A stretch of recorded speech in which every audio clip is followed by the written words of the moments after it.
Kemudian kalau kita semak semula, ada satu hadis yang macam yelah kadang-kadang kita tak faham kan, macam ada hadis ulama kata ini sahih, ada hadis yang ulama kata tak, ni dhaif. Perbezaan dan perbezaan pandangan ni tentang satu hadis ni, macam mana boleh ada perbezaan dan tentang satu hadis ni? Khilaf khilaf perbezaan status dia kan. Cantik sebab benda ni bukan berlaku zaman sekarang je.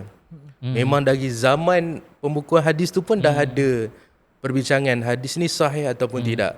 Macam mana boleh beza pandangan tu?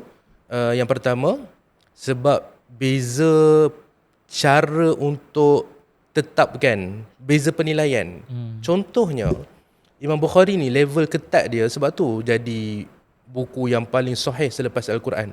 Ulama kata Sahih Bukhari as-sahhul kutubi ba'dal Quran, kitab paling sahih selepas Al-Quran.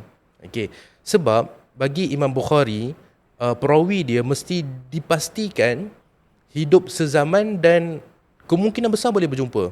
Okey, ada ulama lain dia tak tetapkan macam tu, susah nak pastikan orang tu berjumpa. Ulama lain kata dah hidup sezaman, tempat pun tak jauh, so probability untuk jumpa tu besar. So terus diterima. Jadi cara menetapkan penilaian tu dah berbeza dah. Macam mana Imam Bukhari dia tak duduk zaman tu, tapi dia boleh tentukan dan tahu yang perawi tu duduk satu zaman dan pernah bertemu. Betul. Sebab dah ada ulama-ulama lain juga yang cerita tentang setiap orang ni. Ilmu rijal tadi tu, dia akan cerita nama orang tu, nama ayah dia, nama atuk dia, nama nenek, semua tulis. Tempat di mana dia duduk, di mana dia bermusafir, siapa guru dia, siapa anak murid dia, semua dah ada macam satu ensiklopedia. Hebat. Dan ada cerita ulama zaman tu nak test. Imam Bukhari waktu tu muda, belasan tahun. Budak bocah baru nak up kan. Jadi ulama-ulama ni nak test Imam Bukhari.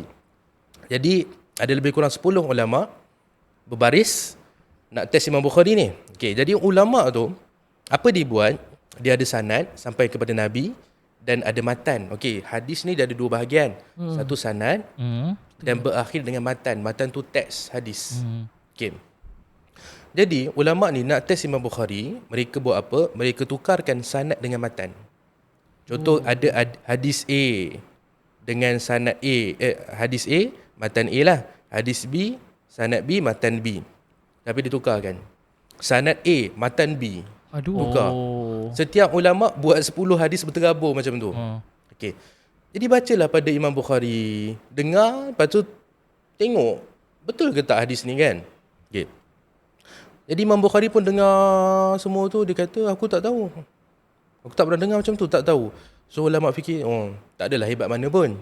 Okay. Tapi sebelum habis tu, Imam Bukhari kata, okey, yang tadi aku dengar tu, aku tak pernah dengar macam tu. Okay. Dan dia ulang balik, semua yang ulama tadi sebut, ulang balik yang salah tu, dia ingat semua tu. Walaupun dengar sekali, dia boleh ingat semua sanad tu sampai Nabi, dan matan tu dibaca yang salah. Okay, dia kata yang ni salah. Yang betulnya macam ni. Dan dia baca semua tu. Dia baca balik yang salah tadi? Dia baca balik yang salah, lepas tu dia baca yang betul. Maksudnya hadatsana. Ya.